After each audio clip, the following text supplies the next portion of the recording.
Olá, nerds! Estamos aqui hoje para o terceiro programa da série Tio Lobo Analisa. Hoje vamos apresentar personagens da série Doctor Who. Para isso, ninguém melhor para me ajudar do que a Trix. A Trix, ela escreve lá para o Almoxarifado Nerd também. E é uma das fundadoras, ou a principal fundadora. Eu sou, digamos que eu sou praticamente a mais louca entre os loucos. Tipo isso. Tá. Ela é basicamente a coordenadora do fã-clube de Doctor Who no Rio Grande do Sul, que é o Rubens RS.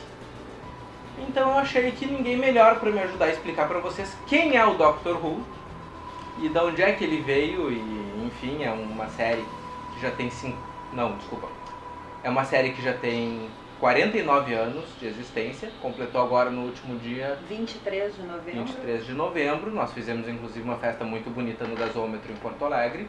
Vamos começar. Aqui nós temos os 11 doutores. Uma coisa que eu achei muito legal nessa caixa é que ela já é um display. Então tu tem aqui todos os bonequinhos organizados, são 3 na primeira fileira, mais 4 em cada uma das de baixo, fechando os 11 doutores.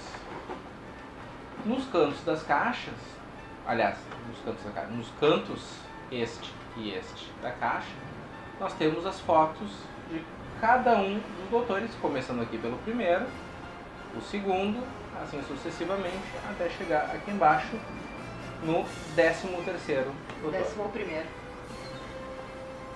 11º. Ops, sorry. Não, 13º é uma outra história, ela estava me contando isso agora há pouco. Que é o atual doutor, né? Não, mas agora tu vai ter que contar pra eles, porque eles não sabem o que é o 13º doutor, ou pelo menos acho que a maioria não sabe. Vocês estão vendo 11 personagens que na verdade são apenas um, né? São encarnações do mesmo Doctor. E ele tem uma teoria de que ele só pode regenerar 12 vezes, então ele só teria até o 13º Doctor, e a gente já está no 11º. Mas a gente quer crer que eles vão dar um jeito aí no roteiro e vão continuar por mais 50 anos, né? No mínimo. No mínimo. E a tartaruga quer ver muitos e muitos episódios ainda. Bom, voltando à caixa. Ela é uma caixinha fantasiada de TARDIS, que é a nave do Doctor Who. Trix, quer explicar um pouco melhor a TARDIS? A TARDIS ela é um anagrama para Time and Relative Dimensions in Space. E ela é, no planeta natal deles, é uma cápsula de viagem no tempo e espaço, né? E o Doctor trata dele com muito carinho. Então ele chama de TARDIS e não admite que ninguém chame de outra forma. Sempre imaginei a TARDIS, não sei porque a gente tem essa coisa que o maquinário acaba sendo feminino normalmente, né? Sim, Eu sempre tive a visão da TARDIS ser uma coisa mais feminina. Até porque ele faz uns trocadilhos, né? Sim, ela realmente até aqui no Brasil teve uma dublagem meio estranha que chamava de O TARDIS na TV Cultura, que tá passando aqui. Só que ela é a nave, a cápsula, a sexy, que é como ele chama intimamente a TARDIS, enfim. E ela é uma nave, né, na linguagem popular, ela é uma nave que ela consegue viajar não só pelos planetas, né, pelo espaço, mas também pelo tempo. Então ele pode ir para o passado, para o futuro. E ela é maior por dentro, porque ela é transcendental, o tempo e o espaço dela é transcendental, então dentro dela o tamanho é absolutamente infinito, né? Eu nunca tinha pego essa explicação do porquê que a TARDIS é maior por dentro, eu sabia que era, mas... Na verdade, tem a teoria, inclusive teve um programa na década de 90 em que um físico explicava a TARDIS, dizendo que a TARDIS, ela possivelmente, o espaço interior da TARDIS era dentro de um buraco negro. Então o espaço, e aí dentro, o exterior dela é que abria uma porta, né, um dos lados do buraco em algum lugar. Por isso ela seria maior. E essa é a explicação científica da coisa, né? Mas dentro da história de Doctor Who, os Time Lords têm essa tecnologia que todo mundo almeja, mas só eles possuem, de todas as coisas deles serem maiores por dentro. Voltando, tá? Então a caixa é uma representação da TARDIS, que abre com as duas portas, então daí vem a brincadeirinha aqui do display, que eu achei muito interessante.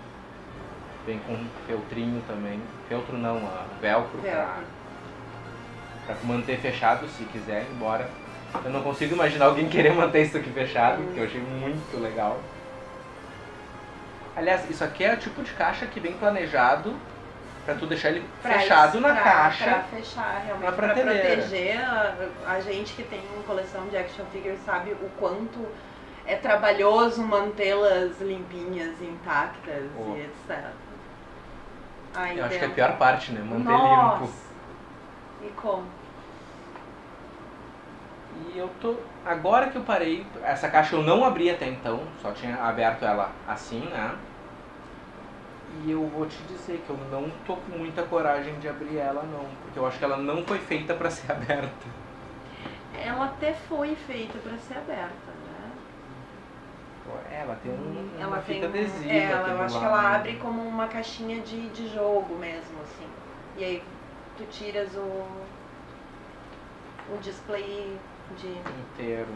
Vamos abrir com muita delicadeza.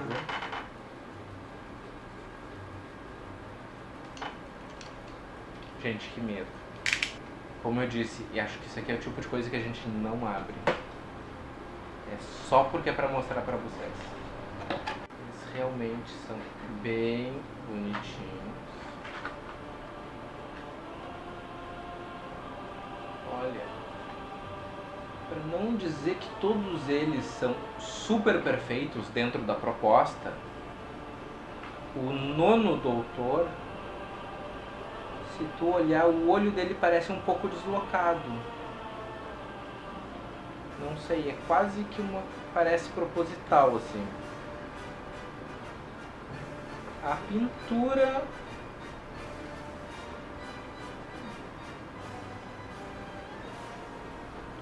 A pintura tem alguns micro defeitos.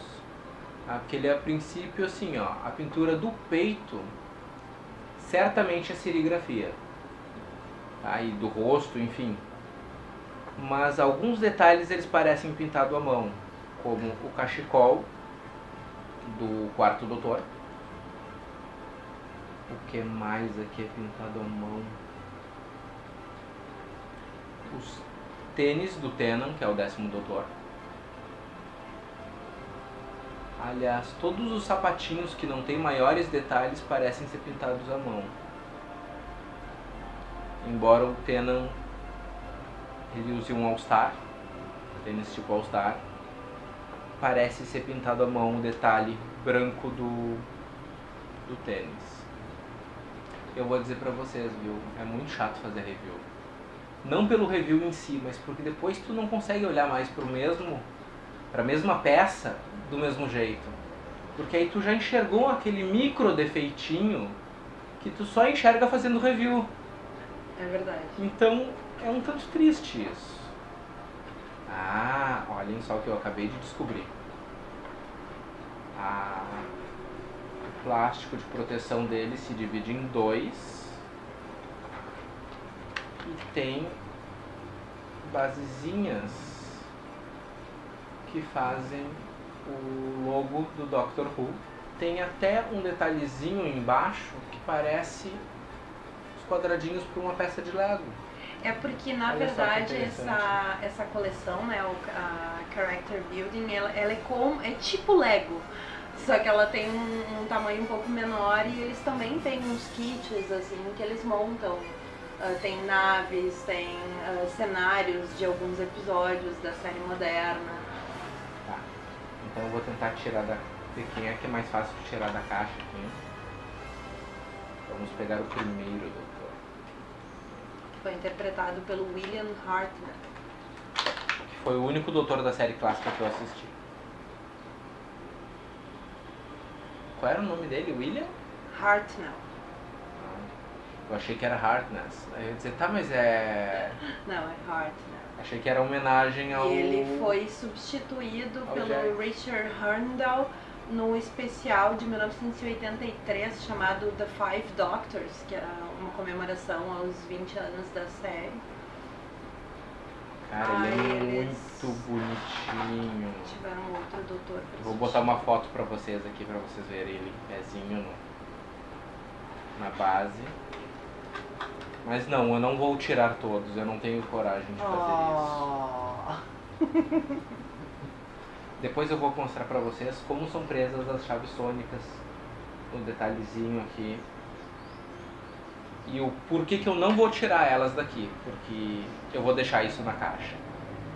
Não vou ter coragem de deixar eles expostos, tendo um display tão bonitinho pra já deixar eles guardadinhos.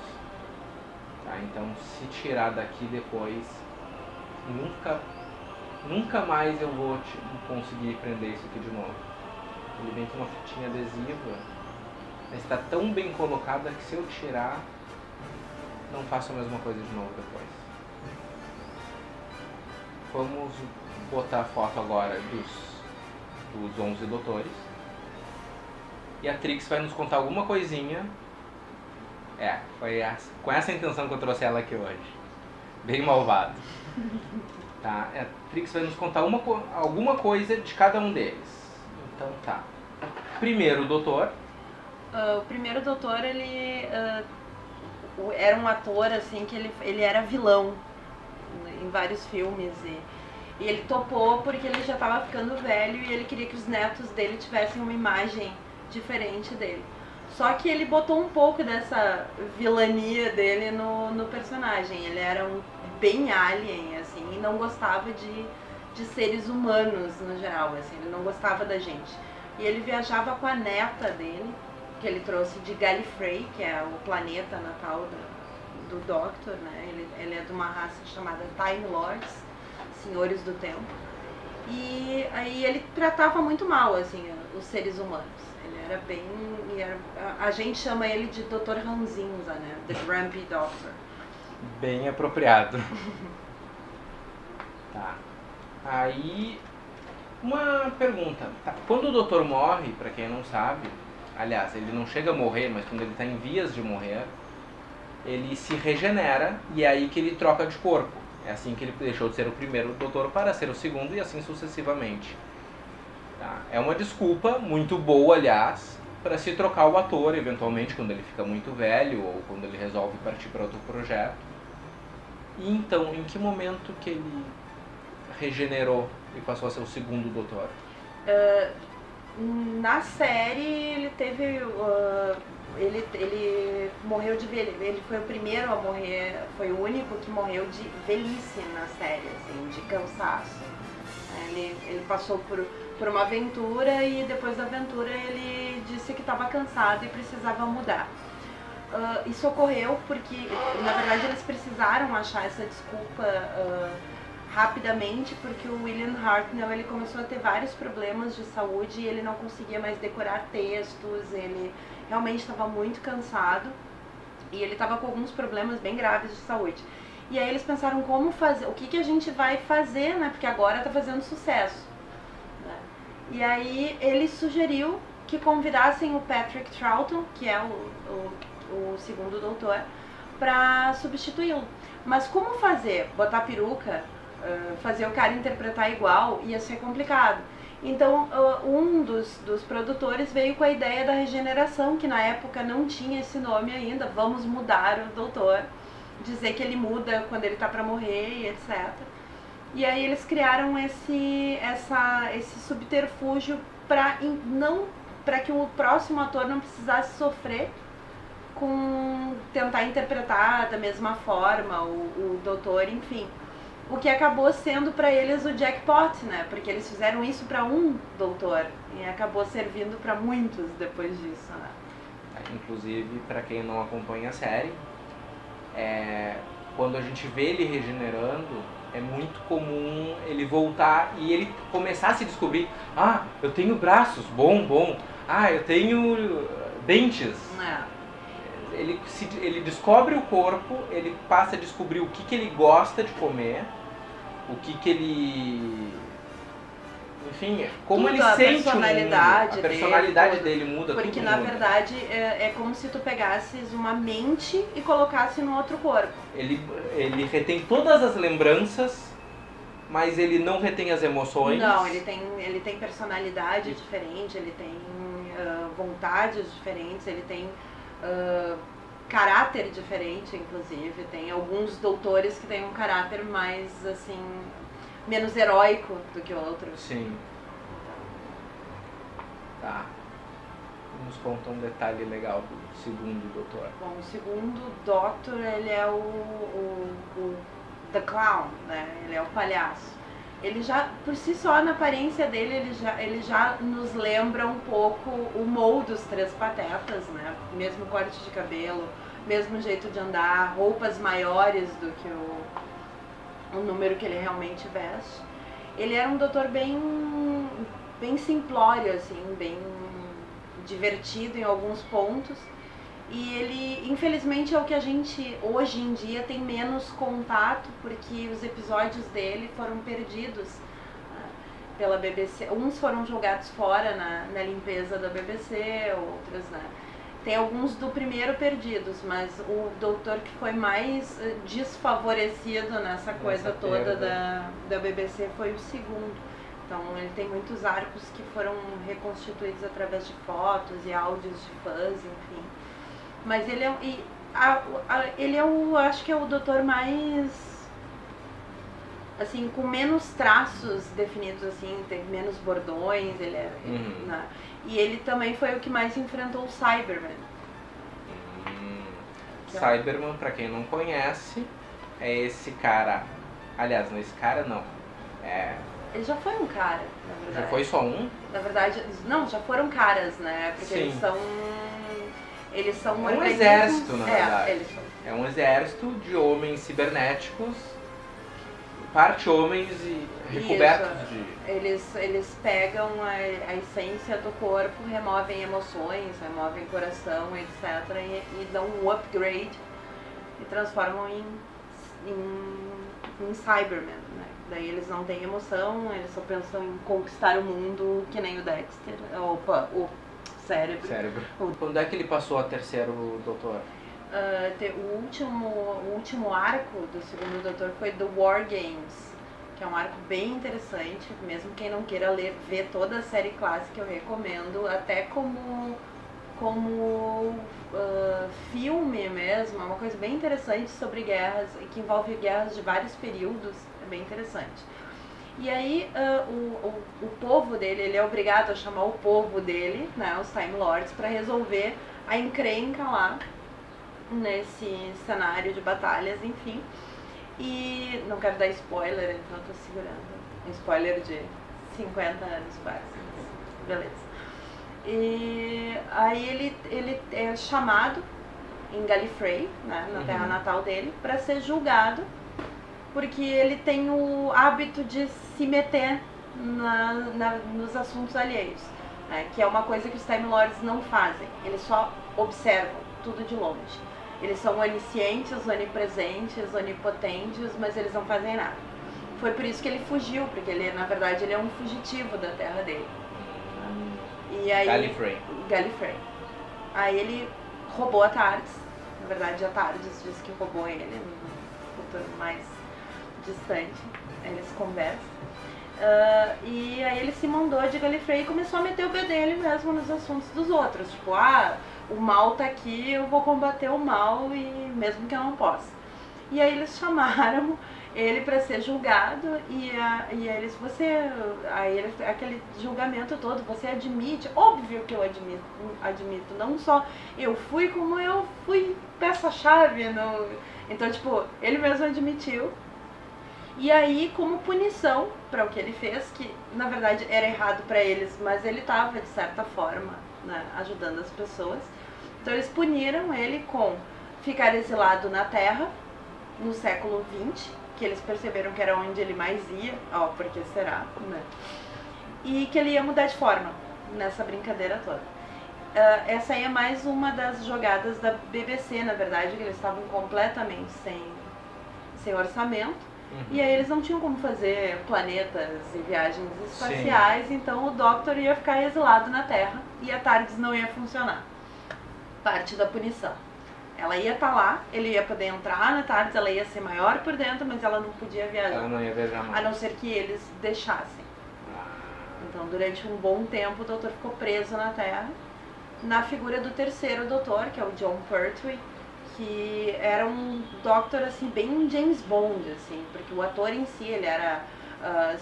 ele lutou em guerras, ele era um cara que fazia todas as cenas dele. Mas ele já era um senhor de bastante... Ele tinha 48 anos quando ele começou a fazer o... isso... 48, por aí. Mas isso em que época? Na década de 70 ele entrou em...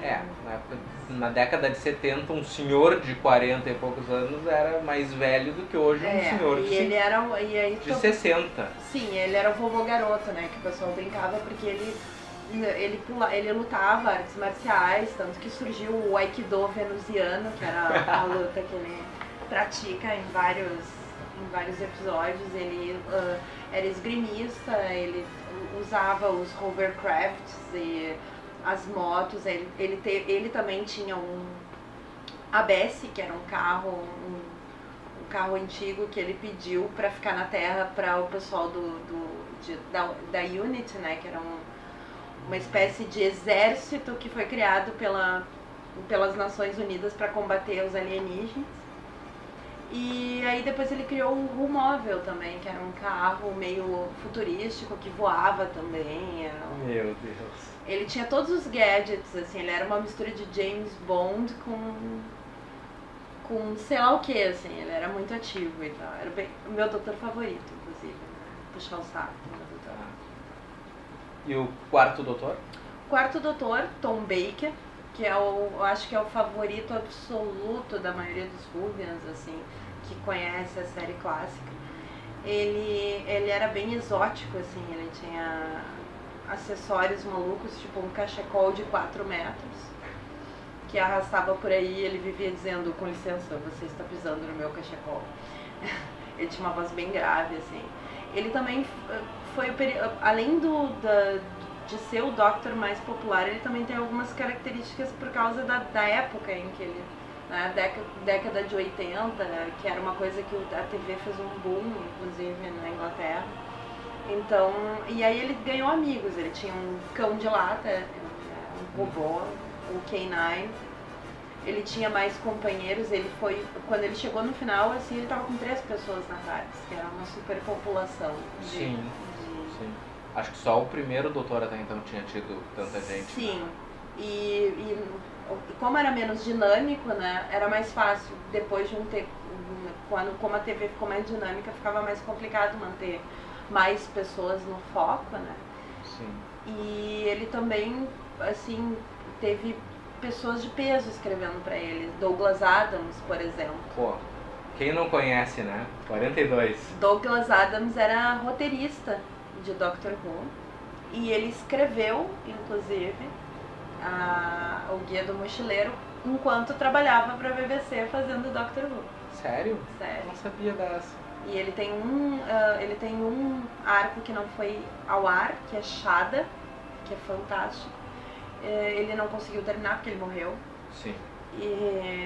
Mas é bem interessante, assim, no final eles lançaram um livro agora até com toda a história, é bem interessante.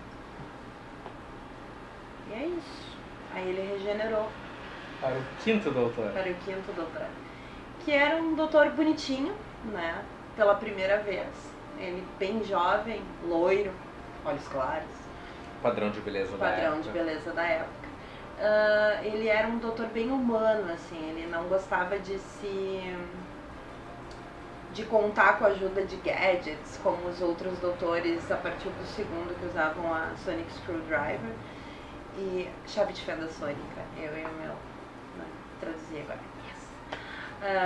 Ele tinha um gosto exótico pra roupa, começou por aí, os outros eram esquisitos, mas ele começou com a onda... Ele se puxou. Estranha, ele usava uma roupa de cricket e seguidamente ele usava o bastão, inclusive tem um arco que por uma razão obscura os produtores colocaram ele rebatendo um bagulho no espaço lá com um bastão de cricket, super possível, né? Ok. E ele usava um aipo como acessório, assim, ao invés de um lenço, uma coisa bizarra. Normal, quem nunca usou um aipo, né? Mas, né, ninguém tinha um acessório como dele. Enfim, ele também teve um companion que durou um arco, que era o Chameleon, que era um robô. E aí eles tentaram colocar esse companion, mas descobriram que ia dar muito trabalho, porque na época, assim, mecatrônico era um negócio mais complexo de se mexer. Então simplesmente terminou o episódio com ele e no outro ele já não tava mais. A gente nem pra dar um fim, né? A gente brinca que ele deve estar perdido nos corredores da TARDIS, né? Até hoje. E possivelmente teve algum filho com a TARDIS por lá. A gente ainda espera ver um filho do Chameleon com a TARDIS. Sexto doutor. Sexto doutor, Colin Baker. Esse eu acho que é o doutor mais controverso, assim, totalmente. A encarnação menos querida de todas. Ele, na regeneração ele teve problemas, a regeneração dele deu bem. Eu até faltou falar no quinto que ele também teve problemas na regeneração, mas não era no nível mental que nem é no sexto doutor.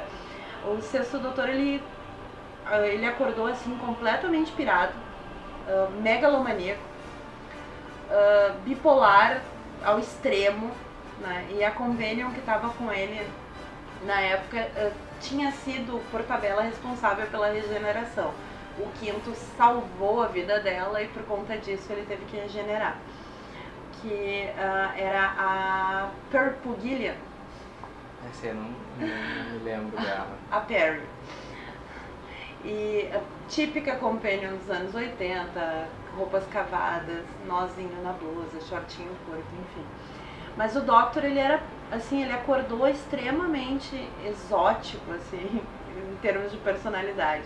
Ele era muito bravo, ele não tinha o senso, a bondade dos outros Doctors, assim, ele não tinha problema em puxar uma arma, em matar se fosse preciso. Ele se achava a pessoa mais inteligente de todo o universo, né? Então, tipo, ele sempre tinha razão. E às vezes ele mudava de ideia, tipo, na mesma frase, assim. Meu Deus. Era bem complicado de lidar com ele. Ele é meio injustiçado, na verdade. Eu até revi esses tempos, alguns episódios dele. Ele não é de todo mal, assim, ele é até bem legal. É que eu acho que o conjunto, assim, a aparência dele, a roupa colorida demais, o cabelo e tudo mais. Mas ele não é tão ruim, mas também não é o favorito do pessoal e tal. Sétimo. E aí a gente foi pro sétimo.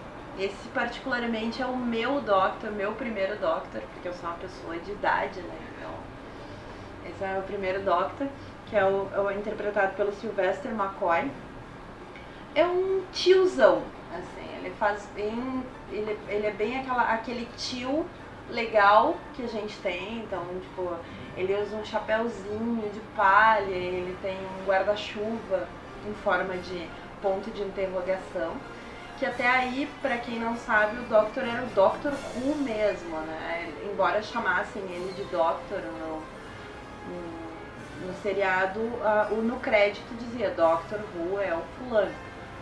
Então ele tem vários pontos de interrogação pelo corpo, na roupa, enfim.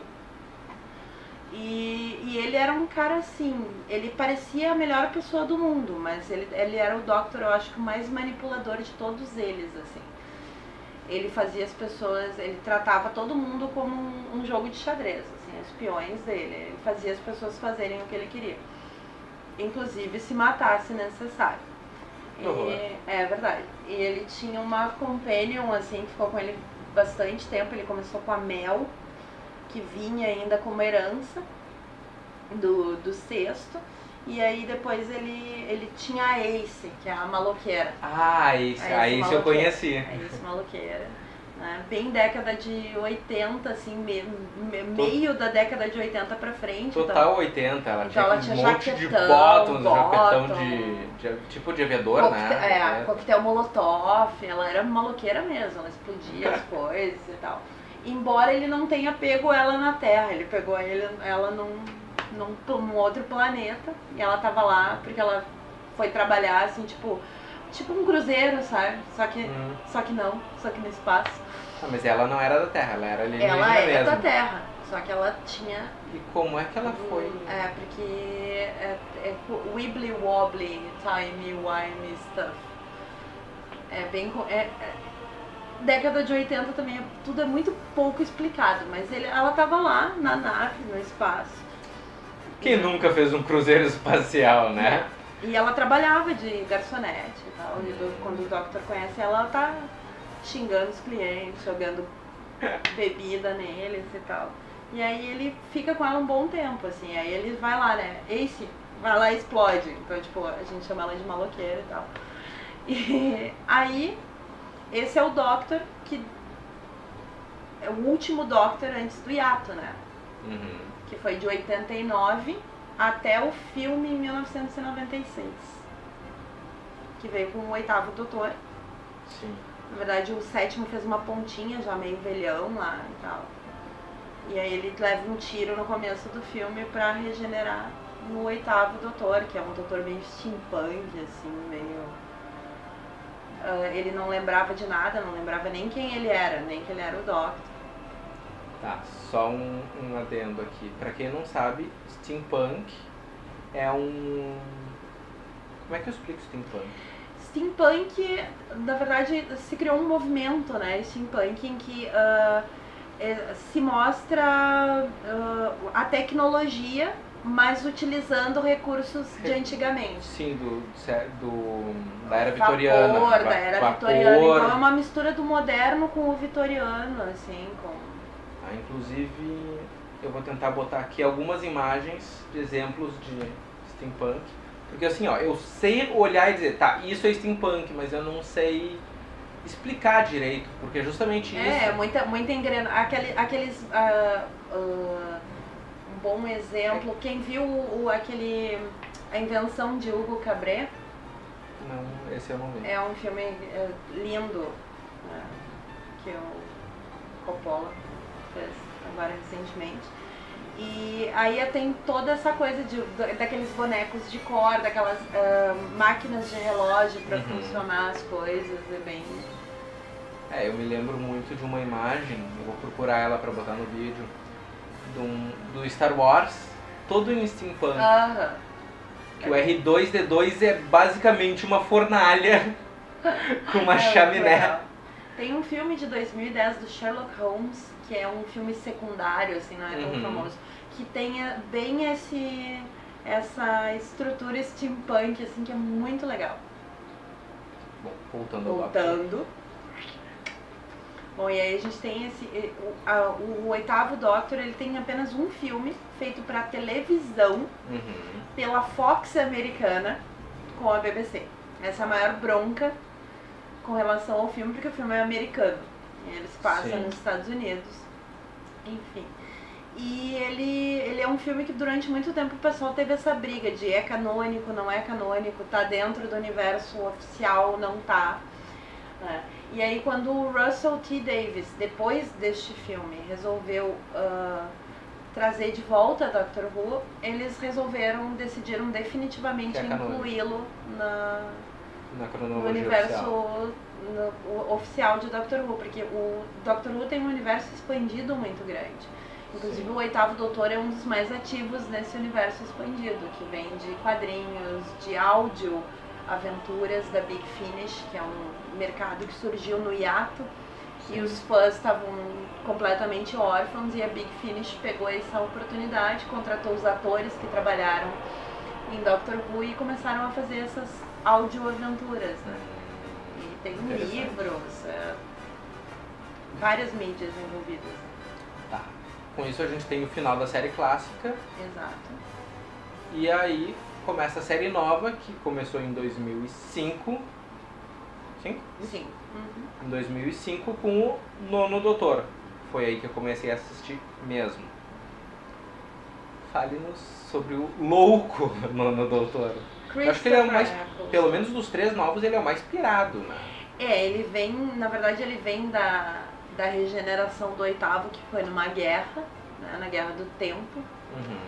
E então ele tem a melancolia, ele se tornou o último da raça dele, ou assim ele pensa, né? Então, porque os Time Lords todos fizeram puff na Guerra do Tempo, né? Então foram destruídos. E ele tá sozinho no mundo, então ele tá perdido, ele tá magoado e ao mesmo tempo ele tem muita esperança. Essa encarnação dele ama muito os humanos, né? Ele é muito esperançoso e ele também é muito traumatizado com a guerra, tanto que tem alguns episódios dele que quando não morre ninguém ele dá pulos de alegria e pelo menos hoje ninguém morre. Eu não vou falar muito porque eu choro quando eu lembro dele falando essas coisas. E ele ele foi a única escolha de ator famoso. Isso é uma curiosidade, que quando a tradição em Doctor Who é um ator desconhecido do cast da própria BBC. Então, tanto que o 6º Doutor, antes de ser o 6º Doutor, fez uma ponta na época do 5º ainda, como guarda na terra natal deles, em Gallifrey. Então sempre foi um aproveitamento geral de ator, porque a minha teoria é que a BBC tenha no máximo 20 atores, né? Eles revezam esse pessoal todo. Inclusive eu me lembro não me lembro se foi com o Nono Doutor que eles encontraram aquele polvo de gás, que tem uma participação da menina que depois entra no Torchwood. Mas a própria Martha Jones, que é a Freema Agyeman, que faz a segunda companion do Doctor na série moderna, ela já tinha aparecido quando teve o Army of Ghosts, que ela trabalhava em Torchwood. Então, tipo, tem vários... tem outros atores também. Sim. A gente lá no Whovians RS, a gente faz esses comparativos, assim, a gente mostra os atores que já participaram, inclusive de filmes e outras coisas, que é bem interessante. Doctor Who tá praticamente em tudo, até em Star Wars. Não, é muito forte a influência que a gente vê, assim, e até por não ter no Brasil essa cultura de Doctor Who, a gente não percebe. Mas, por exemplo, esses dias a gente estava assistindo Futurama Campeão. Direto, é o 4º Doutor ali o tempo todo passando no fundo. E o 10º Doutor? O 10º. Esse é o fenômeno da fase nova de Doctor Who, que é New Who, que é o David Tennant. Meu preferido. Não é o meu, mas ele é bem legal. O meu é o 3º, então não conta. Eu sou velha. O 10º Doutor, o David Tennant, fez um Doctor assim, bem despojado. Ele usa Converse, né, All Star das antigas. Ele é um cara, ele é bem apessoado, ele tem um cabelo legal e aí criou uma nova geração de fangirls pra ele, né? Até hoje tem gente, por que o 10º não volta, que não consegue entender ainda a dinâmica do seriado e tal. Ele era um cara que era bonzinho, mas ele tinha um traço assim, até tem um inimigo deles, um grupo de alienígenas que tem um episódio que é o Family of Blood, que eles dizem, né, agora eu entendi por que ele estava fugindo da gente. Não é porque ele estava fugindo, ele estava sendo misericordioso. Porque como eles foram atrás, aí ele se vingou das piores maneiras, assim. Então, inclusive quando ele regenera, e ele tem problemas na regeneração também, aí ele diz que ele não é um homem de segundas chances. Ele não dá segundas chances. Só que ele também era muito humano, ele se apaixonou, foi o primeiro doutor a realmente se apaixonar. Não sabia que tinha sido o primeiro. Sim, Tipo, da nova série eu vi que o primeiro, ele era o primeiro, no caso, o nono, né? Ele tinha aquela amargor, aquele pesar e tal, que ele não se permitia. Não, e ele tinha um carinho especial pela Rose, que foi a primeira companion, né, desse novo Doctor Who. Mas ele tinha embora ele gostasse muito dela, não era uma coisa, né, não tinha atenção sexual, não tinha nada disso. E com o David Tennant e a Billie Piper, que é a atriz que faz a Rose, eles tiveram esse romance, né, que ele não era explícito, mas ele era muito presente. E isso foi uma coisa totalmente nova, tanto que o pessoal que já tinha feito Doctor Who, os doutores que ainda vivem e os companions de antigamente, tem um programa que é o Doctor Who Confidential, que tinha até o ano passado, que conta os bastidores, e aí apareceram alguns personagens e alguns Doctors do passado dizendo o choque quando houve o beijo entre o Doctor e a Rose, a coisa do confesso que a minha reação foi exatamente a mesma, porque pra mim o Doctor, ele é pai, ele é mestre, ele é tio, ele é professor, menos amante, sabe? Pra mim não existe esse lado sexual do Doctor. Sim, o Doctor, ele é praticamente assexuado. Mas isso gerou essa nova geração que adora shippers, os shippers, né, que adoram relacionamentos entre os personagens. Aí tornou-se um boom, assim, então o Tennant virou o favorito. Sim. Tanto que o Matt Smith, que é o 11º doutor, que a gente tá chegando nele agora, inclusive o Tennant, quando regenerou, disse: eu não quero ir. Sim, eu E aí isso já gerou também mais essa outra comoção. Ele não queria ir, por que ele foi? A gente quer que ele volte. E aí veio o Matt Smith, que é também o ator mais jovem a interpretar o Doutor. Eu não sabia que ele era o mais jovem. Sim, é o mais jovem, ele começou com 27 anos, né, que é o William Hartnell começou com 56 anos. Qual era a idade do Tennant? O Tennant, ele tem 43 hoje. 43 anos, ele entrou em 2005, no final de 2005, então ele já não era tão jovem, né? Sim. Embora ele tenha a aparência jovial. Eu achei que ele era mais novo. Não, o Matt Smith é realmente o mais novo, né? Ele deu uma bela envelhecida fazendo a série, assim, eu acho que deve ter sido uma carga emocional bem grande. Mas ele começou com 27. Inclusive se comemorou os 30 dele esse ano, com bolo de tardes e tudo que tem direito. E o Matt Smith é um doutor que ele consegue ser todas as outras encarnações do Doctor. E nisso ele é um grande ator, assim, tu consegue reconhecer quem viu todo o Doctor Who e todos os Doctors, reconhece cada um deles no Matt, assim. A excentricidade e a coisa de ser muito alien de algumas encarnações, o jeito exótico de se vestir, que agora virou moda, né, usar gravata borboleta, fez e tal.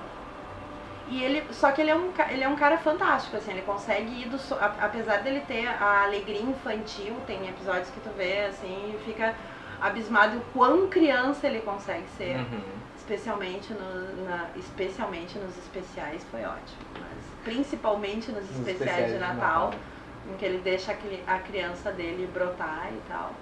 E ele consegue ser muito sombrio também. Ele tem um lado assim bem que carrega todos esses 1000 e poucos anos que ele já tem, né, de existência. E é isso, assim, é um seriado para toda a família, muito bom. Aqui na Inglaterra, inclusive, tem quantos, não é fillers o nome, me fugiu agora, séries filhotes. Os spin-offs. Spin-offs, isso. Tem o Unity, tem não tem mais? Não, ele não vingou, na verdade. Vingou. Tem alguns que não vingaram, como K9 and Company, que era com a Sarah Jane Smith, que é a companheira mais resiliente do Doctor, teve presente até com o 11º, começou no 3º. Teve uma série australiana, que é K9 and Friends, que essa até o K9 regenerou e era uma bem coisa pra mais criança, moderna, pelo bem nome. pra criança. The Sarah Jane Adventures, que teria continuado se não fosse a morte da Elizabeth Sladen. Que ela faleceu em 2010 e aí o seriado acabou. Temos o Torchwood, que está em hiato bem grande, mas não foi cancelado, que é uma série adulta, essa bem adulta. Excelente. Mesmo. Excelente. Que é com outro personagem que veio da série, que é o Jack Harkness. E é isso. E tem os Confidentials, né? Que são os que mostram os bastidores e o que leva. E tem alguns outros especiais também que foram lançados esse ano, que é a ciência de Doctor Who, as mulheres de Doctor Who. São bem interessantes, inclusive a ciência de Doctor Who mostra vários cientistas mesmo, tarimbados, falando sobre o que é possível e o que não é possível dentro de Doctor Who. Vai ser bem legal. Bem interessante. Então tá, vamos encerrar por aqui, que esse episódio já vai ficar grande demais, mas não... Dá um arco. É complicado dar uma nota só para todos eles, sendo que são 11 bonequinhos. Todos eles num grau de perfeição muito grande, porém aqueles micro defeitinhos que eu comentei antes. Mas eu acho que ainda assim podemos dar nota 5 para eles. Mesmo com esses pequenos defeitos que eu comentei, eles estão muito bons. Então, nota 5 está bem acertado para eles. Bom, gente, então era isso. Tá? Querendo mais coisas sobre o Almoxarifado Nerd, nesse endereço. Querendo conhecer um pouco mais dos Whovians RS, nesse endereço. Querendo mandar e-mail, almoxarifadonerd@gmail.com. E era isso. Assim que possível, nós voltaremos no próximo review. Ainda não sei te dizer do que, mas com certeza vai ser interessante. Gostou do vídeo? Se inscreva no canal aqui, dá um like aqui embaixo, dê um favorito no vídeo e até mais e obrigado pelos peixes.